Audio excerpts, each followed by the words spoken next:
Right, here we go. So, here's the COVID numbers at the moment. One of those people that need to get a test done. We've been in several of those testing spots in Auckland today. This is one of them. If I just come away for a second, you can see here just a long, almost endless line of cars. For the people inside there, it's a very long wait indeed. As well as the people in the cars very patiently sitting there, lining up along the edge of the road.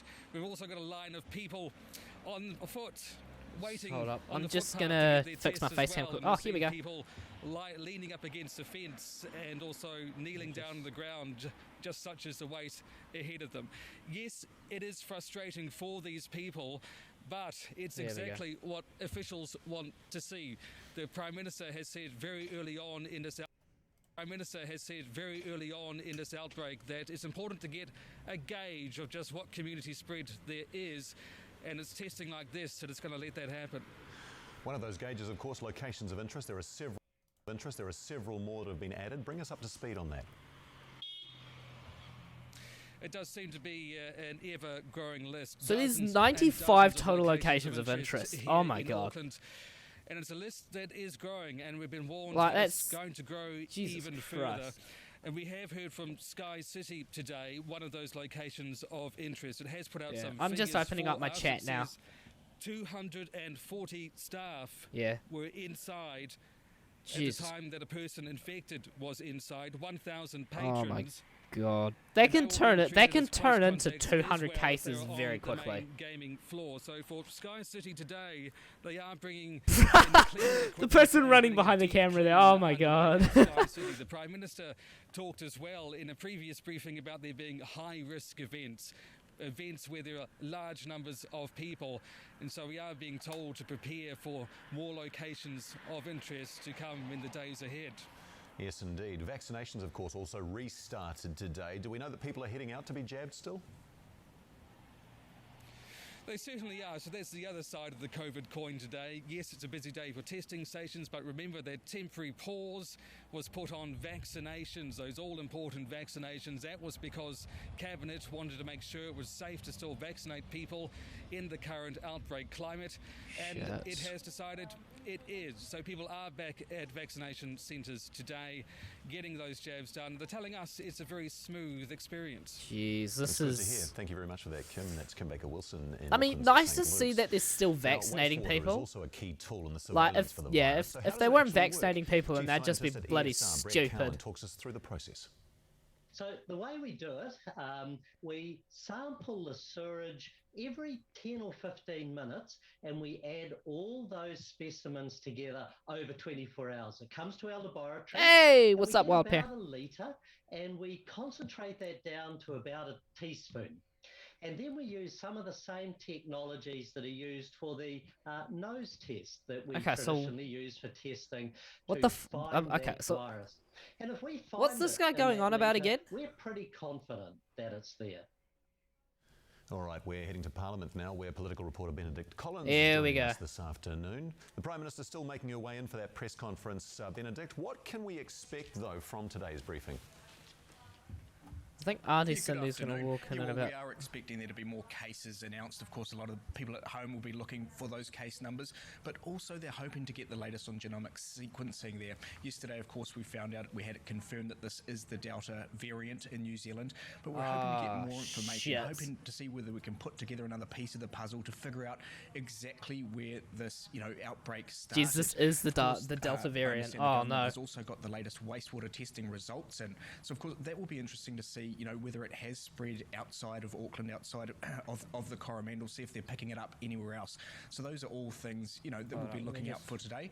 I understand the government has also, they're really interested with that announcement coming tomorrow about whether the lockdown will be extended or not in Auckland and around the country.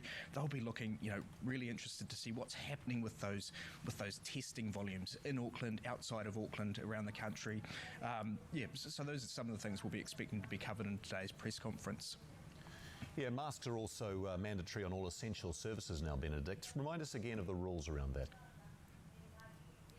Yeah, that's right. So late last night at 11:50. So I guess in practice, early today, anyone aged 12 years or over has to wear a mask if they're going. Why into an 12 and essential over? service. So Why that not could be just a anyone and supermarket, everyone? A pharmacy, a petrol station. Everyone has to, mask up to help stop the spread of the COVID-19. I get masking and the up, Delta but it variant. has to be Of for course, that only everyone. came into effect this morning, and the police minister, police commissioner, Andrew Costa, he told us yesterday that the police will be out there looking to, educate people, but they could also hand out fines if they have to for people who don't comply with this new regime. Good, to so wear they masks. should. More money for the Bring us up to economy. date if you Yes, can on the please. COVID fund. But of course, this won't put the Karens Yeah, off, so, eh? remember that started off at the start of all this with around $50 billion, and that was to get things going like Jesus the wage Christ. subsidy scheme, other initiatives to help keep How much was that again? afloat. Now it's got down to $5 billion. Oh my God, now, that- and the X Party is sort of having a bit of a crack at the government, accusing it of taking money out of the COVID fund to fund other things such as cameras on fishing boats and stuff like that. But the Finance Minister, Grant Robertson, he did say, look, if this lockdown ends up running longer than expected, they could top that fund back up if they had to above that $5 billion. And a lot of people will be sitting So, at home today saying, Do they when is always this have lockdown $5 billion gonna lift? in We a, like won't a find secret out until account that doesn't tomorrow, get but taxed there or is anything? modelling Like, to suggest, they've got a by secret Professor account for Sean COVID. Hendy that there could be up to 100. pretty possibly handy. even I more might work for cases the out there government in when the I'm older. community. He's expecting Might be that the new this, finance minister. lockdown could roll on for weeks at least. I in can't Auckland see us seeing at Aunt the Cindy very least. And in- of course, the government will be looking tonight for that latest information coming in on all those testing results to make a call on how much longer they're going to have to extend these lockdowns for. Kia ora, Benedict. We'll let you get to the Beehive Theaterette for the press conference, which of course is just moments away. That's Benedict Collins at Parramatta Parliament. Well, the list of locations of interest just keeps on growing. Microbiologist Dr. Susie Wiles gives us her take on how worried we should be. Not really. Look, Shouldn't be it that clearly worried. is concerning.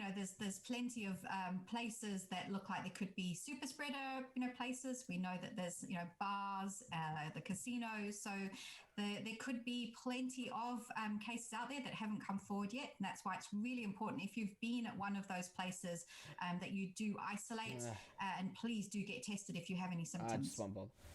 All right, that's microbiologist Dr. Susie Wiles there. I understand the Prime Minister and Dr. Ashley Bloomfield are making their way into the Beehive Theaterette, of course, going There through we the go. sanitising process, making their way up to the lectern. Let's take pictures from the Beehive Theaterette now, and as they are just moments away. Here we go. We'll As just you've get heard, rid we're of this. expecting a number of revelations today. There are first wastewater testing since the outbreak first occurred. More on the locations of interest. There you can see the Prime Minister silhouetted, followed by Dr. Ashley Bloomfield as making their way up the lectern. We'll take the press conference live now. Here we go. Right, what's the verdict? Any predictions? Keep your mask on. Don't take it off just because you're in front of a microphone. Good afternoon. Jesus There Christ, you're the is lead of our quite a country bit and you think to you're above the cover rules. in No, I'm kidding. today's You're good. update. I want to start with the latest on our work to identify the source of our outbreak. After Dr. Bloomfield gives us the latest on our current cases, I'll then share some of the work we're doing to accelerate our vaccination program. That includes ensuring that more New Zealanders are vaccinated generally, but especially those who are currently at most risk from the virus. I'll then finish up with an update on Afghanistan. Let's start with the investigation into how these cases came into our community. Yesterday, we confirmed we are dealing with the infectious Delta variant and that it came from Australia via the New South Wales outbreak. I can now report from the whole genome sequence analysis What did I do? that our current positive cases are a close match to a recent returnee from Sydney who arrived on a managed red zone flight Okay. on August 7th. Had a 7th. day one test on the 8th, returning a positive result on the 9th. Oh, They well, were transferred from the Crown Plaza to the Jet Park quarantine facility that same day. This person subsequently became unwell and was moved to Middlemore Hospital on the 16th of August. What this information tells us is that our cases are most likely to have come from the traveller. This is a significant development. It means now we can be fairly certain. So this means that there's how been and another when slip the in managed virus entered isolation. the country, and that based on timelines, there are minimal, possibly only one or maybe two missing links between this returnee and cases in our current outbreak. And the period in which cases were in the community is relatively short. There is still a chance that additional information could emerge to change this conclusion. So we do need to remain open to other possibilities. That means you will see our public health unit continue to be very cautious around possible places of interest. And you will have seen that in some of those locations of interest to date. However, the balance of evidence now gives us enough confidence to focus our search for that missing link. Our primary lines of investigation are staff at the Crown Plaza Managed Isolation Facility where the returnee was originally based, staff at the Jet Park Quarantine Facility, and other MIQ and border staff involved in their arrival and transport from the airport and between managed isolation facilities. Watch that 95 turn Middle into 100 by is not a line tomorrow. of investigation at this stage. Like, watch it. The individual was only moved there on the 16th, one day before lockdown and days after symptom onset in a number of our other cases. So let's break down the possible points where contact with this traveller may have occurred.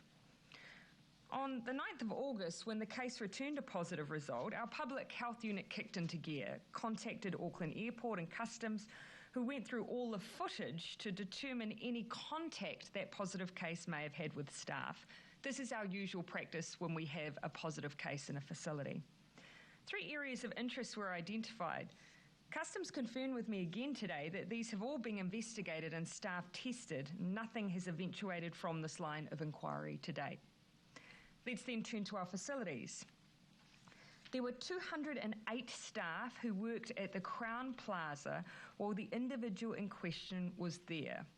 Of those, as of today, only one of those 208 staff is now overdue for testing, and only by less than 48 hours. For the Jet Park, there were 200 staff working across the site from the 9th to the 16th of August. As of today, 2 are overdue tests, but again, by less than 48 hours as of today.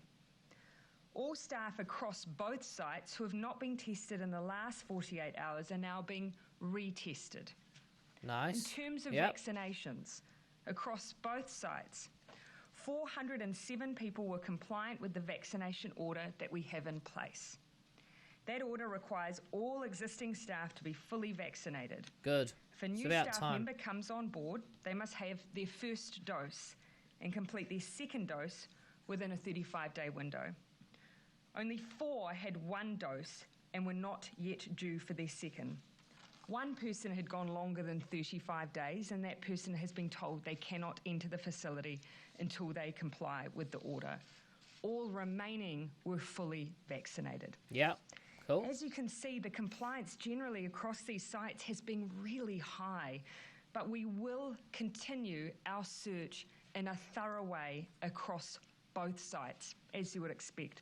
And we'll look to come back to you with detail on those additional tests we're running across both sites in future updates as those results come through. A final point. We have learned today that a family adjacent to the case at the Crown Plaza has now tested positive for COVID on their day 12 test.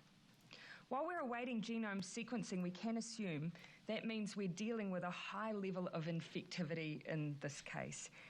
Everyone at the Crown Plaza will stay on while we undertake our usual protocols. But here is where our practice of what we call cohorting is really helpful. People generally arrive at the same time and stay for the same period in the facility. It really does reduce down the risks and means that we catch situations exactly like this one.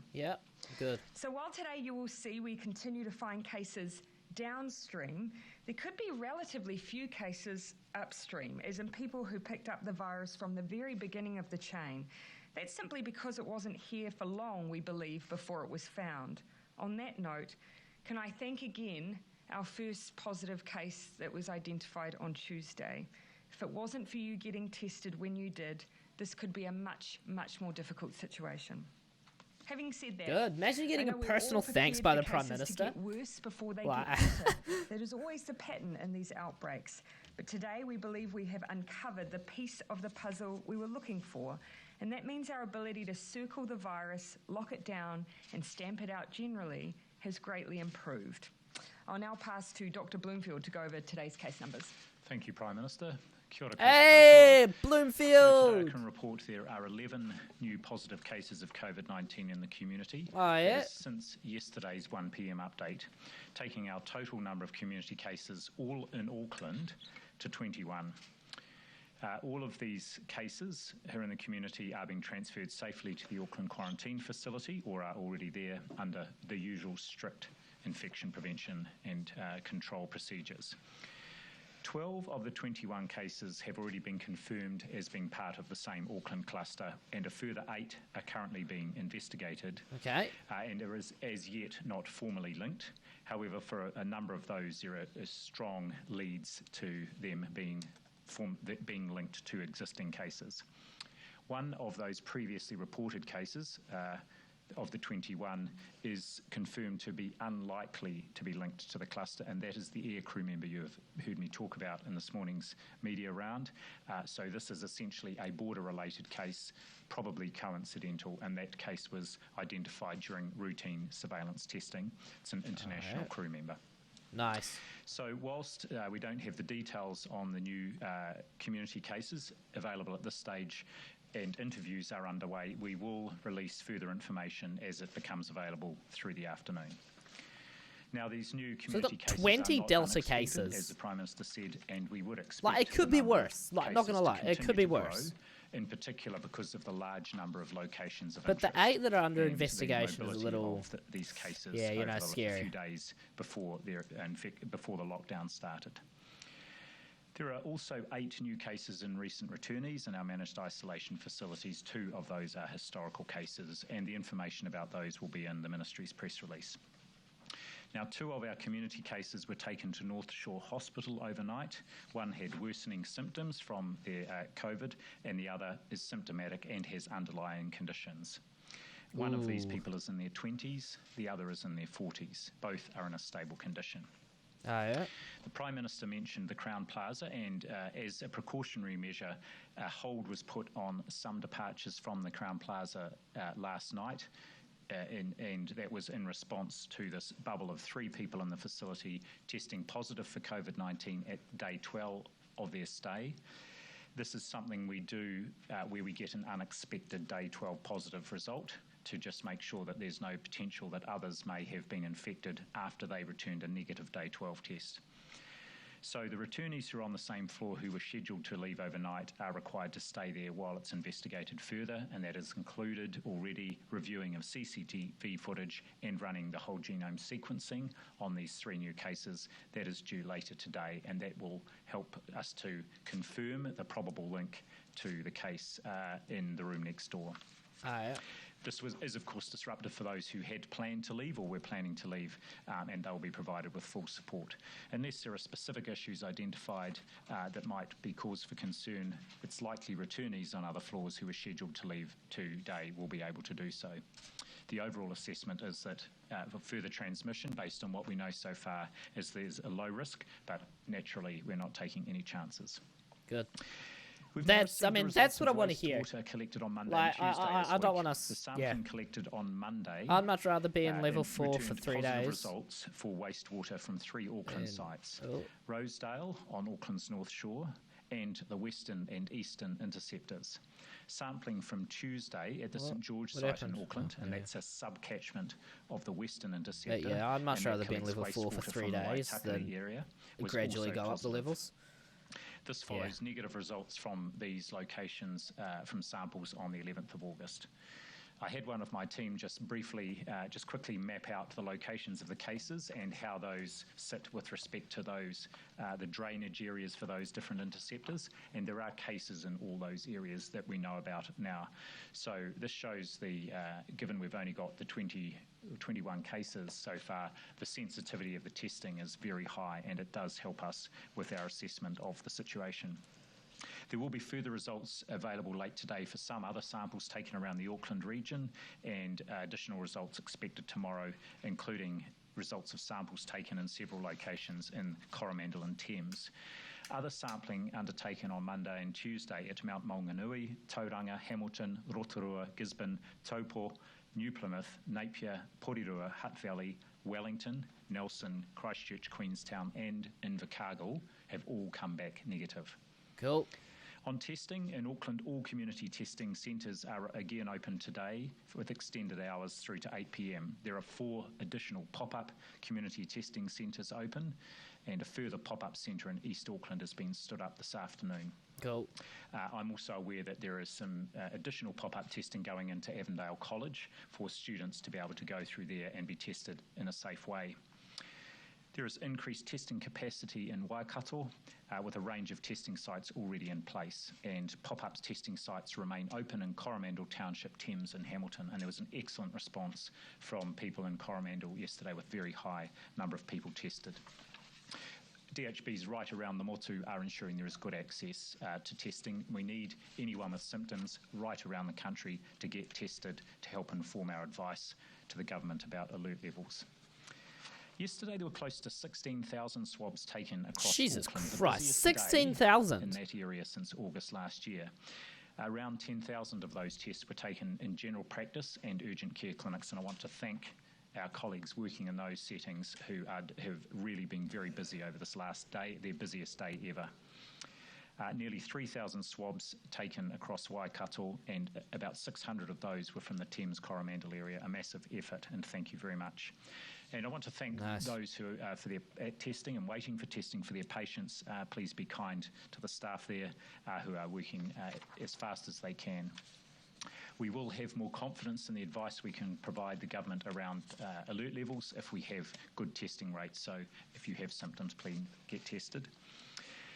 There's a lot of contact tracing work happening across Auckland and the Coromandel, and that involves the Auckland Regional Public Health Service, our National Investigation and Tracing Centre, and all of the country's public health units.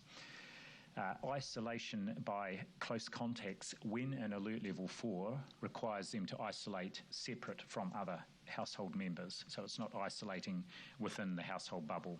Yeah, fair enough. As of this morning, more than 360 individual contacts have been identified. This does exclude at this stage contacts from large settings like Avondale College and the Central Auckland Church of Christ, where there's still an assessment underway. So through the day today, that number will increase significantly. Now, details of additional locations of interest continue to be added to the Ministry's website this morning. We're also going to put out regular through-the-day updates on newly emergent sites of interest, locations of interest through our various social media channels to make sure that it's easy for people to see just which are the new ones.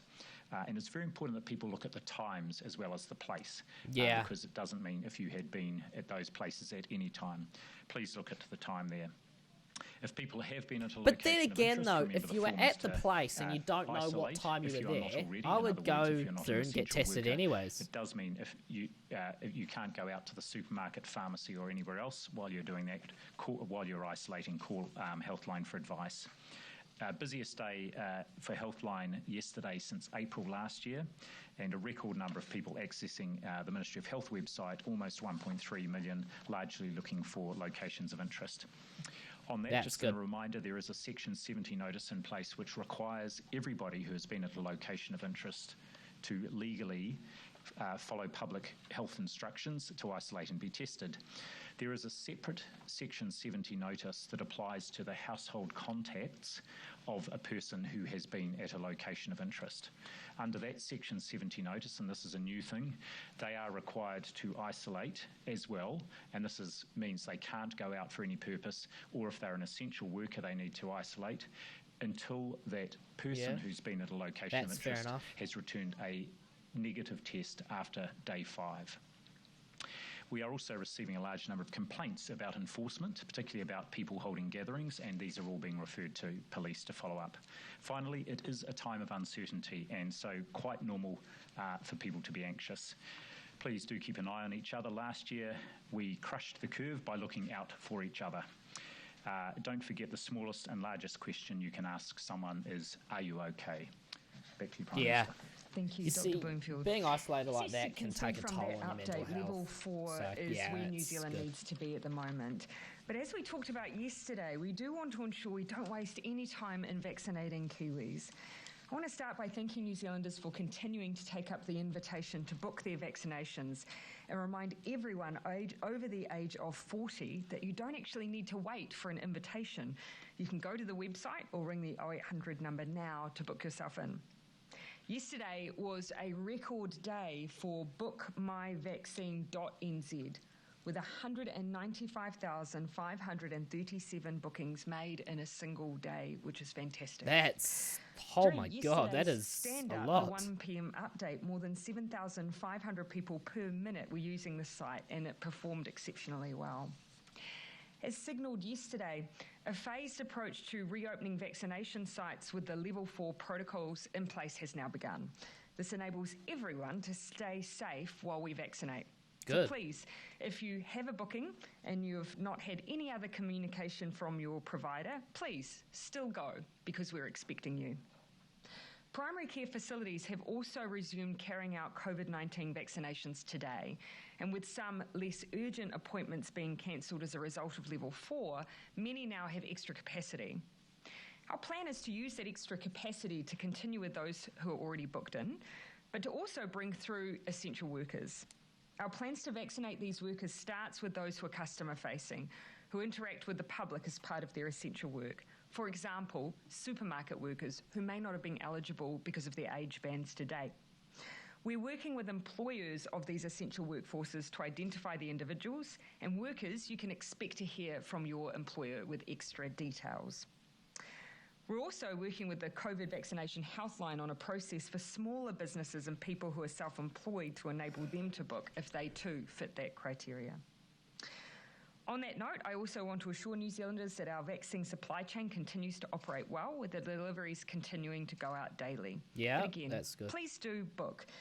It just means that we can ensure good physical distancing when you attend your vaccination appointment. Cool. I can't get As vaccinated, you know, it's so I don't know imperative why that I we was get as paying many attention people to as that. possible vaccinated. When we make a decision on who is eligible, though, our number one priority is the medical advice of our experts. You'll remember that in June, our regulator, MedSafe, granted provisional approval for the Pfizer vaccine to be given to 12 to 15-year-olds in New Zealand. Similar decisions have been made by other regulators in Europe, the US, Canada, and Japan. The advice was then considered by an additional group of experts who also supported an extension of eligibility to young people. On that basis, Cabinet has agreed to make the Pfizer vaccine available for 12 to 15-year-olds. This is not a decision we have taken lightly. Many of us are parents ourselves and take this duty of making decisions about other people's children extremely seriously. But it is safe, and it's the right thing to do. So 12 to 15-year-olds can become eligible and book, along with everyone else that we are opening up to from the 1st of September. We know, though, that a number of these children's parents will already be eligible to book their vaccines. We want to be practical about this. So from tomorrow morning, parents and caregivers who are eligible for their vaccines will also be able to book their 12 to 15-year-olds at the same time. Okay, that, But if no, you've already that booked, I disagree with. Then just bring them along. They Please just should make have sure to that wait. While you do that, you work hard to keep physical distancing up from others. There are an estimated They should have to wait. 265,000 people in the 12 to 15-year-old age bracket, so this is an important next step. They should have to Please be wait. assured again, we have more than enough Pfizer vaccines for everyone, including the 12 to 15-year-old age group. Doesn't matter. As COVID takes Priorities, centre come stage in on. New Zealand, international events and obligations remain. None more so than our responsibility to New Zealanders and those who help New Zealand and Afghanistan. Earlier today, we deployed a C-130 Hercules and supporting personnel to assist with international efforts to evacuate New Zealanders, Afghani nationals and other foreign nationals from Afghanistan.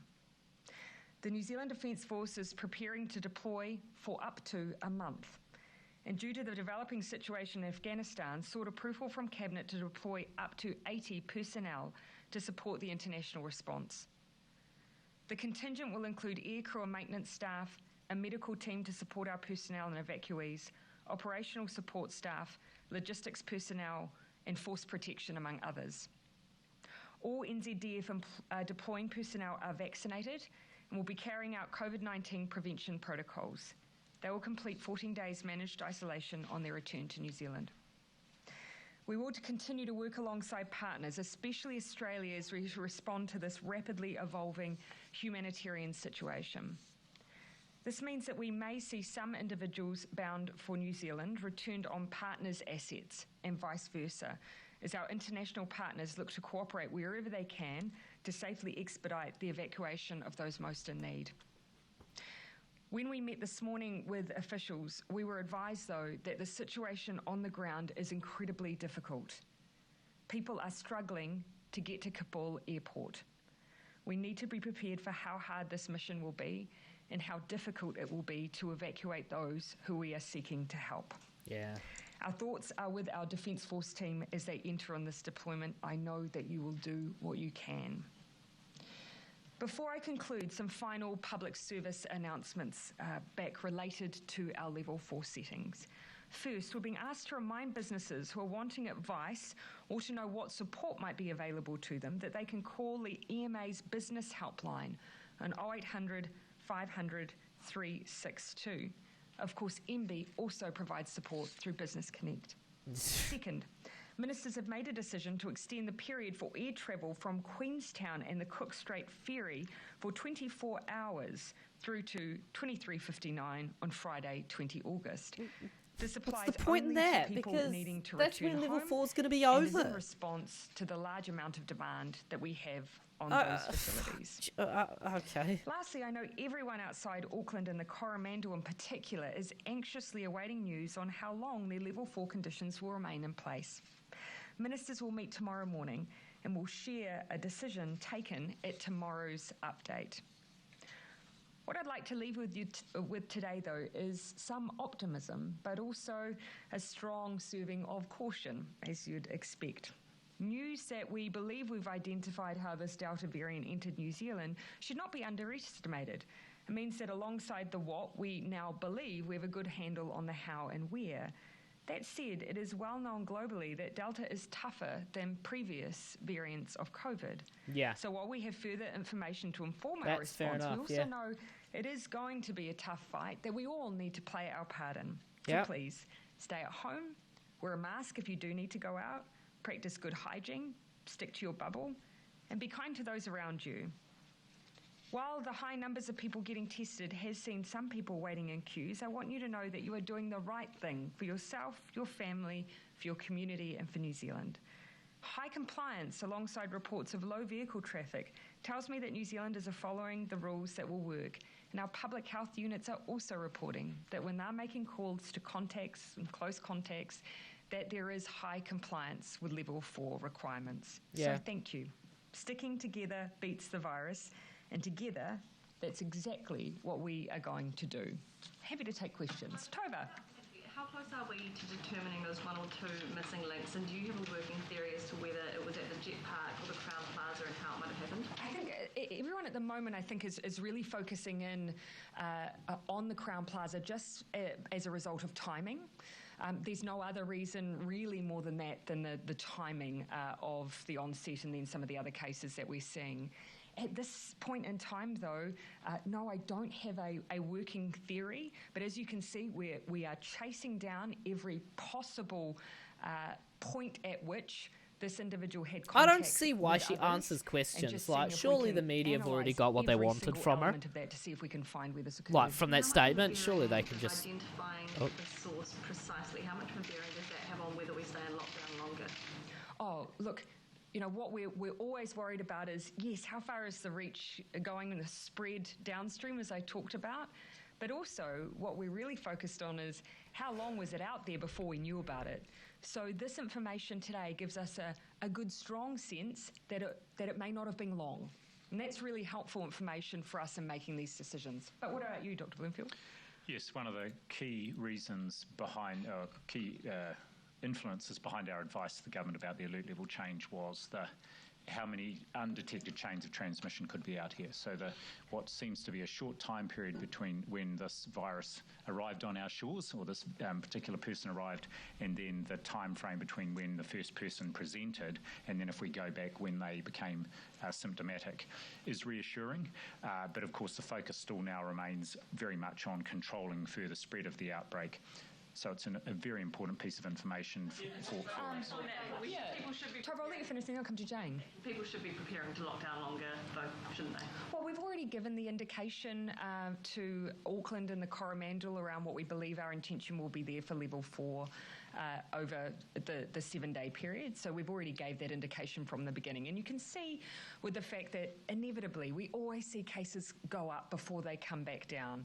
But what we always try and do, and what our public health unit were talking to us about on our briefing this morning, is just again putting that ring around the outbreak. The sooner we're able to do that, the higher confidence we can have. But I'll really look to give people a steer tomorrow once we've had a bit more advice and evidence. Jane?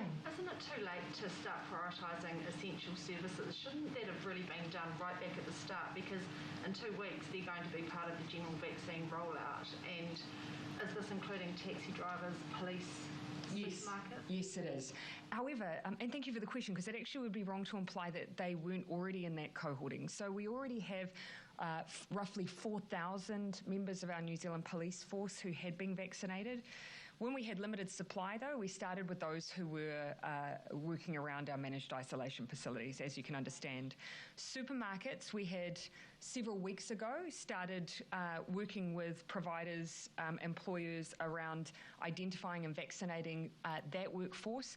That, if I recall correctly, is over 50,000 people. So it's not a small workforce, because it's not just checkout staff, it's all those in the supply chain. Yeah. But we had already started that work before this outbreak. Likewise, those who work for our fire and emergency services were also part of our priority groups.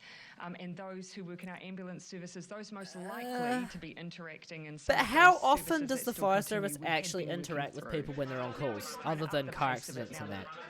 I'll let you finish, Jane. Is it disappointing to have so many complaints, Dr. Bloomfield, of non-compliance, given the severity or potential risk of this outbreak? Yeah, have we provided you with some of those numbers? I gave an indication we were getting a number. I haven't got the numbers, but I do recall this time last year when we were in alert level 4 last time, there was a high level of vigilance by people on potential breaches of the protocols. So it's not unsurprising, and of course it's helpful as well, because the police can't be everywhere, and so it does rely on everybody to keep an eye on each other. But counter to that is also being helpful to each other too. Is it your assessment that there is high levels of non-compliance this time? Well, the breach notification. No sense of that. As the Prime Minister said, our public health teams are being very clear that they're getting a high degree of compliance from their sense, and certainly Commissioner Costa was saying this morning that the police are finding that people are being very compliant so far. Yeah, so roughly 684 online breach notifications. In fact, I think actually generally when we've been verbally briefed by our officials, people are generally quite positive. But yes, we do expect, because sometimes people will be reporting, that includes when they believe an employer is operating when they shouldn't be, an individual is doing something they shouldn't. So a wide range. We can provide you the breakdown. We have it by region, by organisation, individual or employer, for instance. Yeah, Jason. Just on the question of police, do you find it acceptable that just 40% of all cops have been given the vaccine before this lockdown? Because they're on the front line. Yeah, again, as I explained, of course, as we were moving through, remember in the beginning of our rollout, we were having to match what supply we had with the demand we had. And we had 2 competing things we needed to do.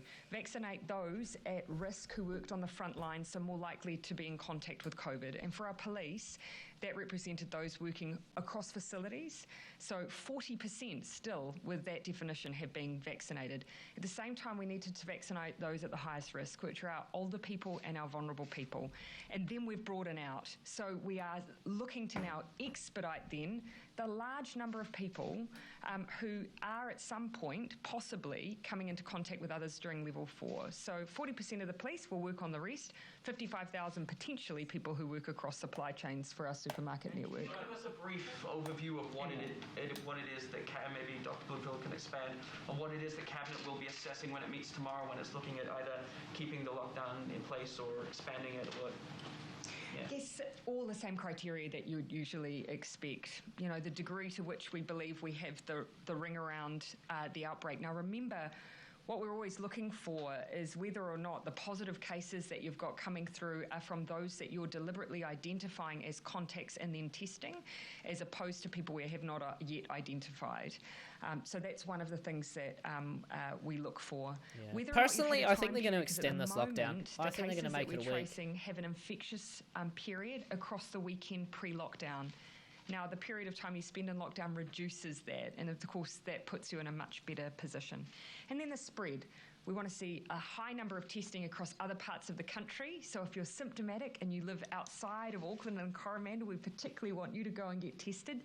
That lifts our confidence that we haven't got spread. Wastewater testing helps as well. Those are all factors.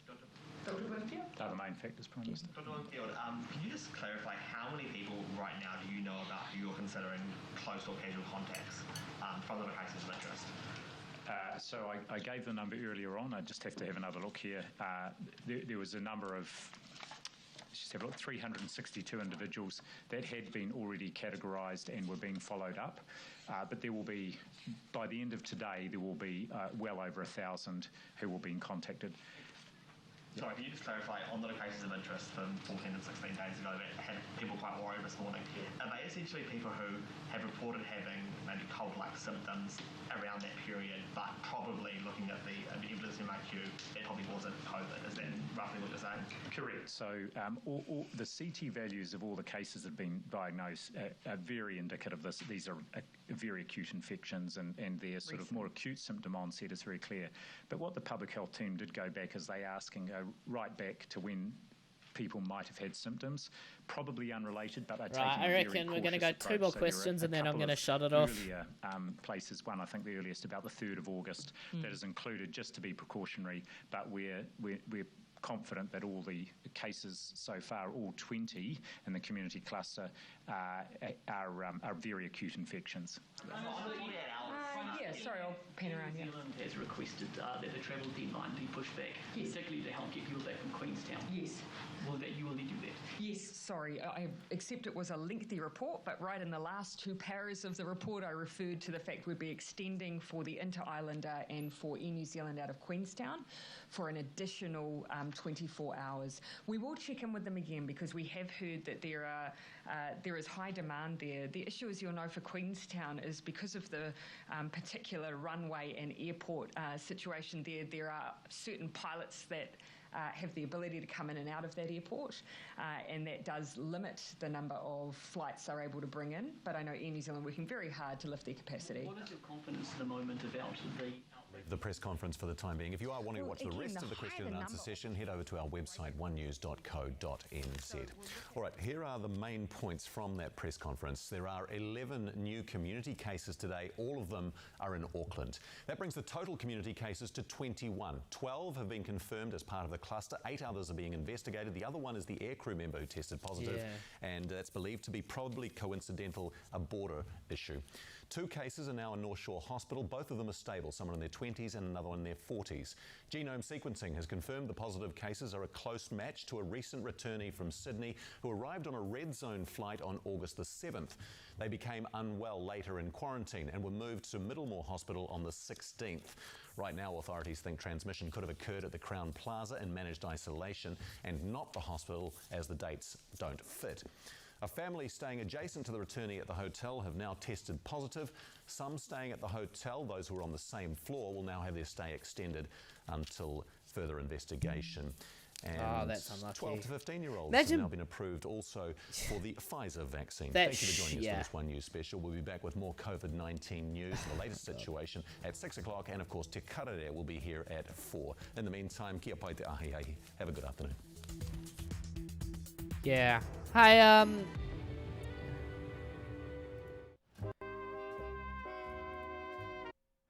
yeah, so yeah, that'll be me. I'll be streaming this like every 1 o'clock. I'm gonna be streaming this this thing, the the press conference. So yeah, I just want to thank you guys for watching. You'll also see the replay of this on YouTube in the in about 10 minutes. And yeah, as always, I'm Standoff Niner, and I'll see you legends tomorrow at 1 o'clock. Okay? Bye-bye.